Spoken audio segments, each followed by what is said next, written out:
Very warm greetings to all of you. For me, it's a rare occasion, an occasion to be ever remembered and cherished.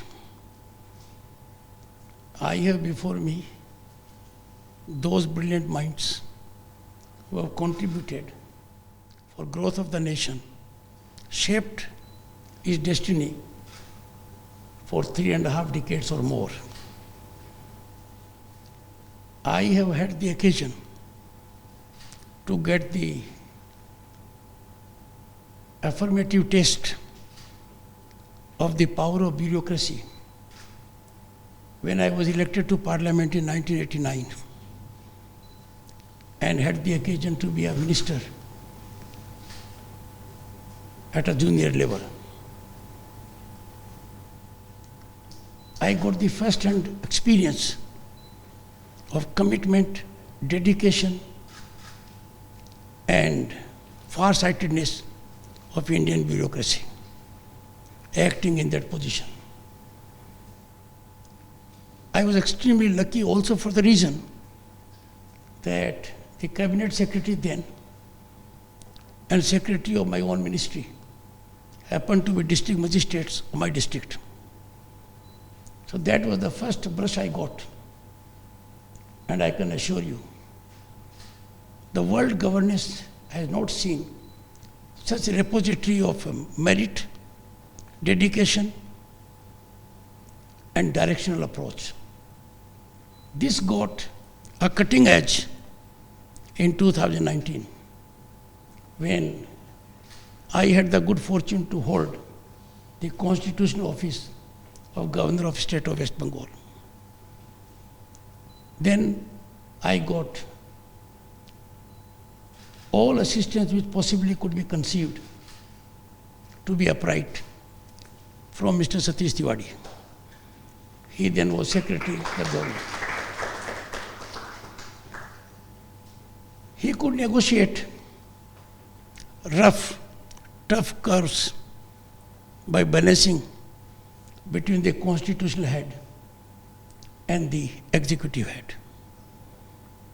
I still remember when I got his call, and I had not seen him physically or virtually, that he would always be available to guide and assist me, but he is very keen for his tennis games. Such honest, forthright indication from the secretary to the governor. I can tell you, and I can say with pride, irrespective of the narrative that was afloat, Mr. Tiwari did not create a single situation in my functioning as Governor of State of West Bengal where I would have second thought even now. And that is the impression with all concerned after I have demitted office.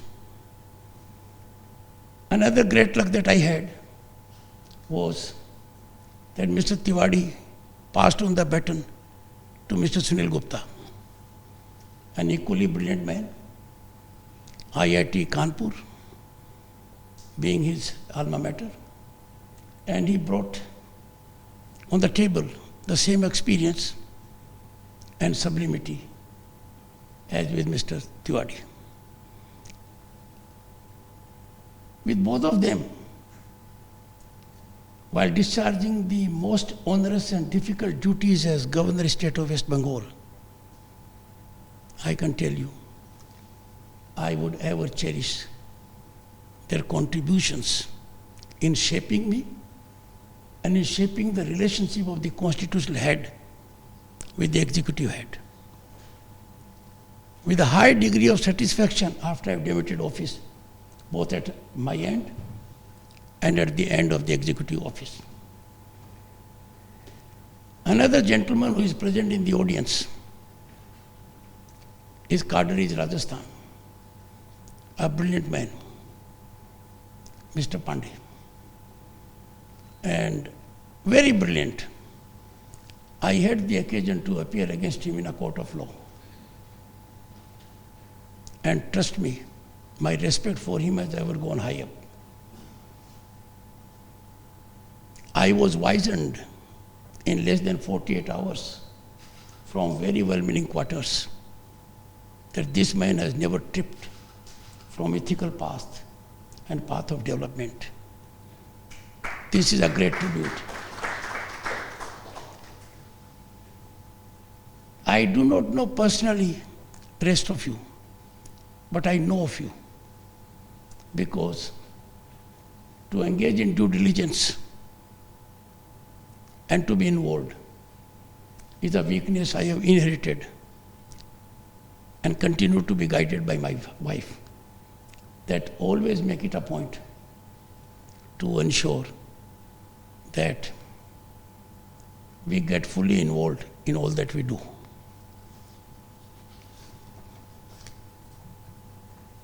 Before I really go to the issue, I must express a deep sense of gratitude on my behalf and on behalf of my wife, Dr. Shri Jagdeep Dhankhar, to Vinita ji and Madhu ji.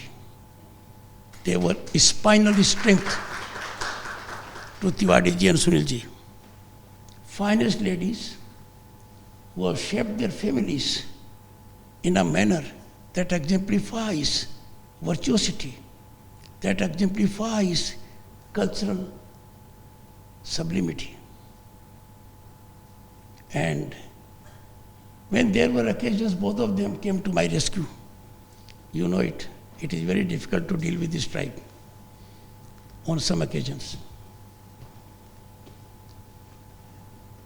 It is satisfying to associate with the release of the book, Reflections on India's Public Policies. The book lives up to its title. Insightful and analytical discourse by 10 esteemed distinguished IAS officers of 1984 batch, seasoned policy makers and executors, bears out their contributions, rich exposure and experience as also concern in the largest democratic governance, now home to 1/6 of humanity. You are aware more than I am that evolution of public policies since independence has been marked with focus on, I am going by time zones, survival, stability, self-sufficiency, and securing equitable growth. In recent years, there has been significant qualitative shift resulting in realization of phenomenal growth.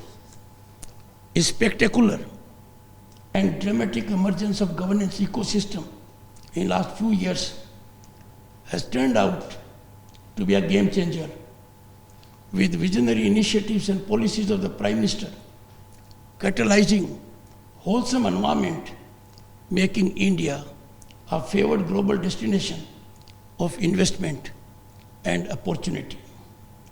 Series of affirmative governance steps in last few years have enabled the steel frame, the bureaucracy, significant play in the joints, enhancing its contribution capacity. Incorporation of Section 17A, to which I made reference when I addressed civil servants on Civil Services Day, in the Prevention of Corruption Act 1988 in 2018, is a step in the right direction.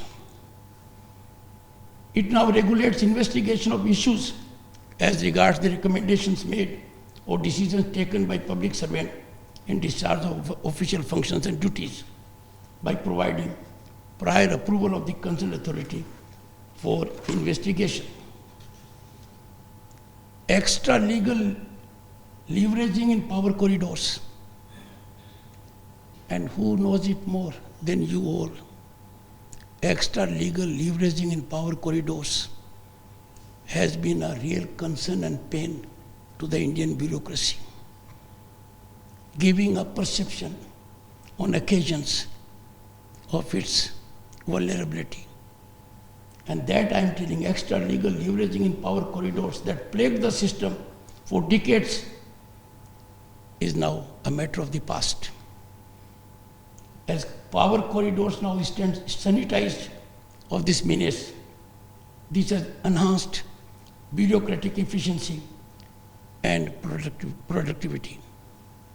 Governance model with focus on less government, more governance, transparency, accountability, digitization, innovation, and entrepreneurship is envy of the world. I'll pause here for a moment. When this morning I devoted considerable time in focusing on various articles, trust me, I was enlightened.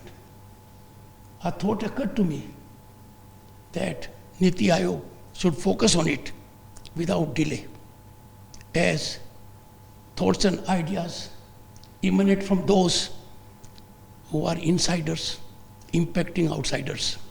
Zero tolerance for corruption, a new norm, is a ground reality, with none being above or beyond the reach of law.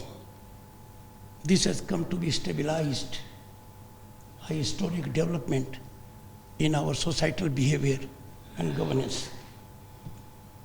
With steadfast and visionary leadership and stable governance at the helm, I say stable governance because in 1989 to 91, when I was associated with governance in some way, a party that was in power was a group of more than a dozen parties.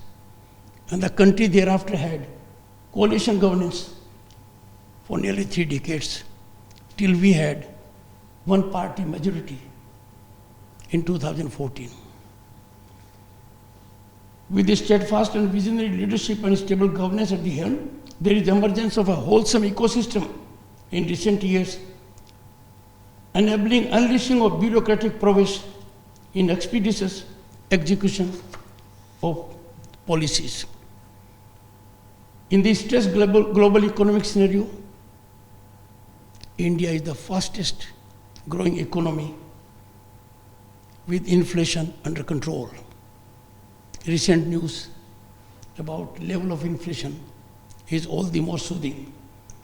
Now the 5th largest economy on the planet, we are on way to becoming the 3rd largest economy by turn of the decade, and there is no doubt about it.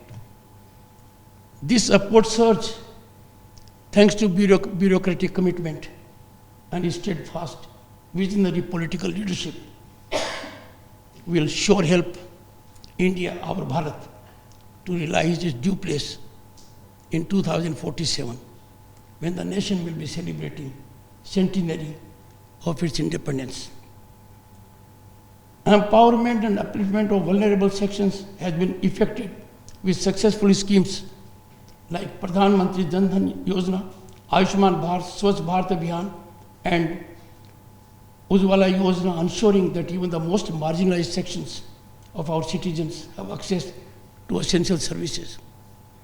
This remarkable accomplishment is due to the commitment and delivery effected by the civil servants, led by most of you at the relevant time. Civil servants, they are the backbone of governance. They play a fundamental role in implementation of government policies. I have always held the belief that delivery mechanism of our civil servants is unparalleled in the world, unless they are made to drag their feet on account of political agitations.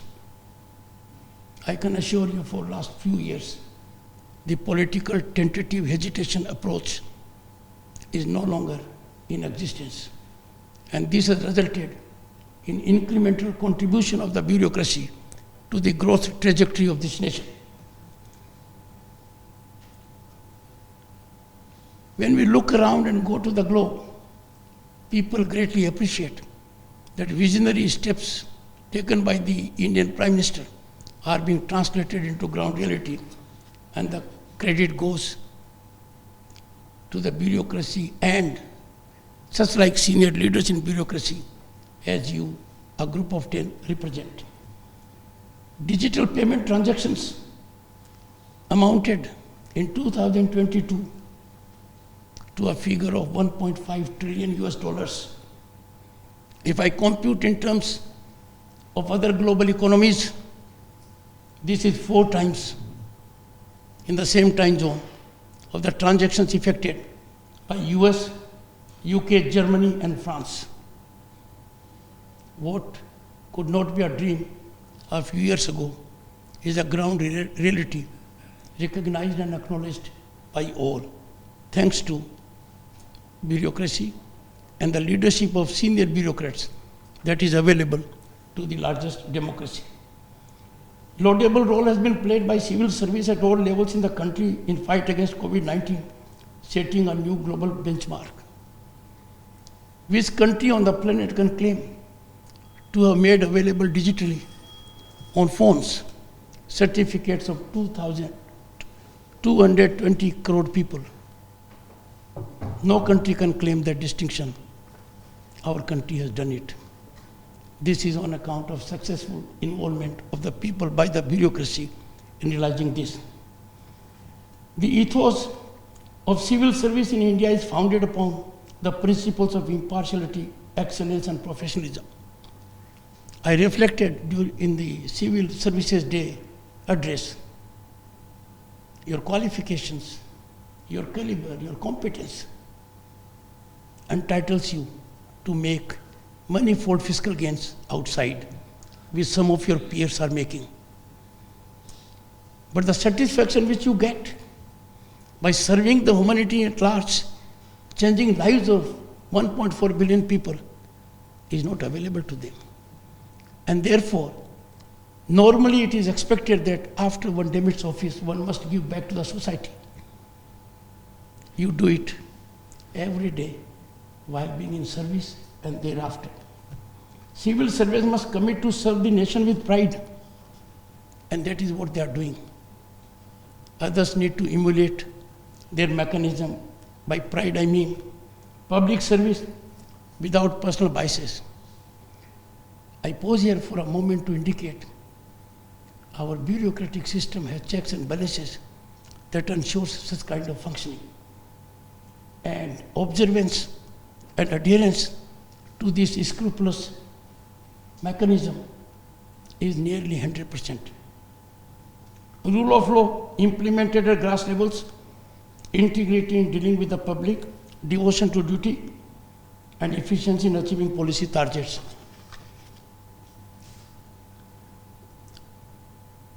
Democratic governance poses challenges, and those challenges are unique, and those challenges have to be dealt with. In this difficult situation, civil servants have to exhibit, and they have exhibited, unwavering and steadfast commitment to rule of law and constitution. There can be no alibi for worrisome political ingression of officials with the ruling dispensation in some parts of the country, severely straining the sublimity of federalism.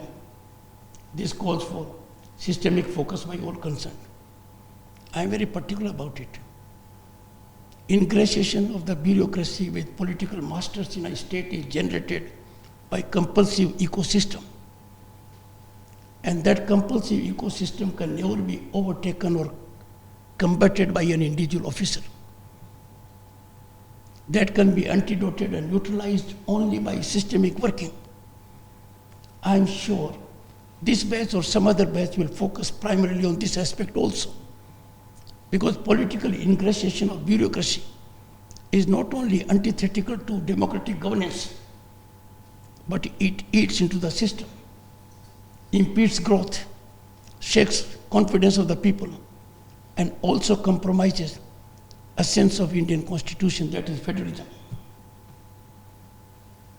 India's vision for 2047 is rightly ambitious, far-reaching, but thanks to bureaucracy and our rich human resource and the right policies that we have in place at the moment, it is achievable. Reflecting the country's aspirations to be a leading global power in the 21st century with focus on sustainable growth, social inclusion, and technological advancement. All these aspects, which are essential for any good governance, which are reflected in our 5,000-year civilization ethos, are being realized on the ground at the moment. We are on the right track, and the world is acknowledging it.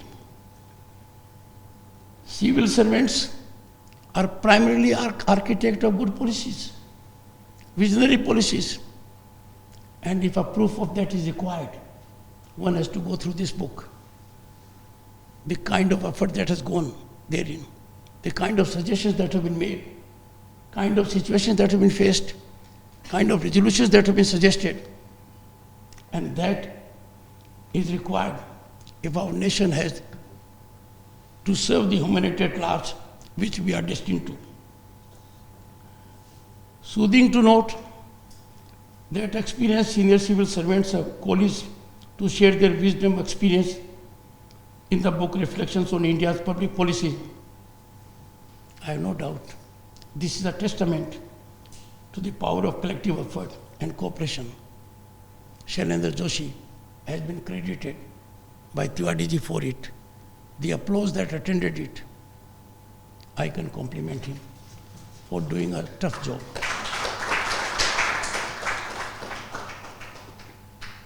To get support from other CGG, to get cooperation from other CGG, but to get cooperation from batchmates is a tough challenge. The book, by those with decades of immersive involvement with governance, has been structured in a truly holistic manner, encompassing all the critical domains of development governance for the nation, ranging from public finance to health. Education, Tiwari ji could never get out of that syndrome. He always recollected education. Gupta ji would always remember handling elections. Though handling elections, and 3 of them in West Bengal, is an experience worthy to be reflected in a book. Energy security to agriculture, rural industrialization. This compendium is indeed a highly effective repository of vast experience that you have gathered in nearly 4 decades of public service. While navigating the rough waters of administration, and your rough waters are sometimes generated by forces that are supposed to help you, forces that are supposed to play a affirmative role. You have done it in difficult situations and achieved great success. The distinguished contributors have revealed challenges personally encountered between policy making and policy implementation. I narrated one incident both to Tiwari ji and Gupta ji. That incident is quoted in a state. The top minister called the Revenue Board chairman and Revenue Secretary, spell out what is your job and what is my job.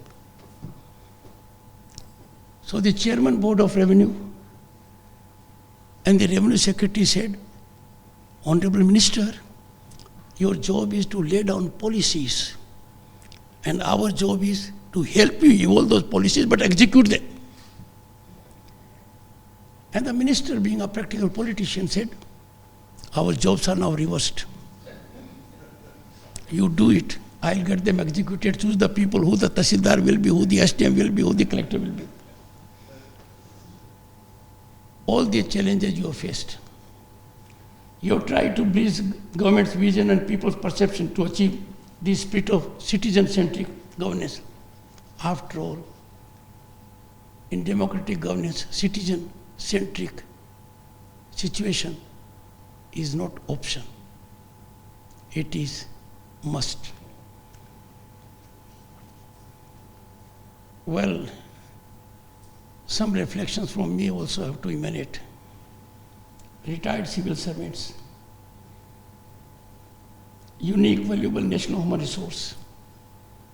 must exemplify concern for the nation rather than fall prey to partisan stunts. And this they should do by overplacing interest of the nation first. I would elaborate. Retired civil servants, a formidable class, very formidable, is eminently positioned to neutralize and antidote false and anti-national narrative from within and without, seeking to unjustifiably tainting and tarnishing our constitutional institutions and democratic values. Trust me, the role of retired civil servants in nation building is very significant. They are reservoir of talent, experience, and know what is best for the nation. They would always speak their mind by analyzing these false narratives from a position of strength, and they will do it out of conviction. The book undoubtedly will serve as a valuable resource for policymakers, academicians, and students interested in public policy. A chairman Rajya Sabha will ensure it has wider dissemination. A chairman Rajya Sabha would make it a point to make the book available to chairmen of the various standing committees so that they can go to the book with respect to the domain they are dealing with. And that, I am sure, will turn out to be extremely rewarding and enlightening for the chairman of the standing committees and the members. The book offers a unique perspective on challenges and opportunities facing our nation. And the book doesn't end here. It does provide a roadmap for creating a more equitable and prosperous future for our all Indians.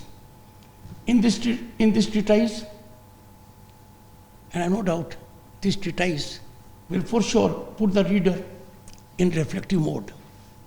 I had this experience this morning and deserves to be on everybody's bedside. The book is a peep into the working of the largest democracy on the planet, home to 1/6 of humanity. The authors have gone beyond scratching the surface. As a matter of fact, after going through their labored, erudite discourse, they have delved deep into the issues while reflecting. A must-read for those who visualize exquisite India being a global leader in the near future. I must express a deep sense of gratitude to Tiwari ji for having picked me up for this occasion, which will be there in my mind indelibly as long as I am on the planet. Once again, I express my gratitude to all of you and the publisher for having brought the book in such good shape. Thank you. Jai Hind.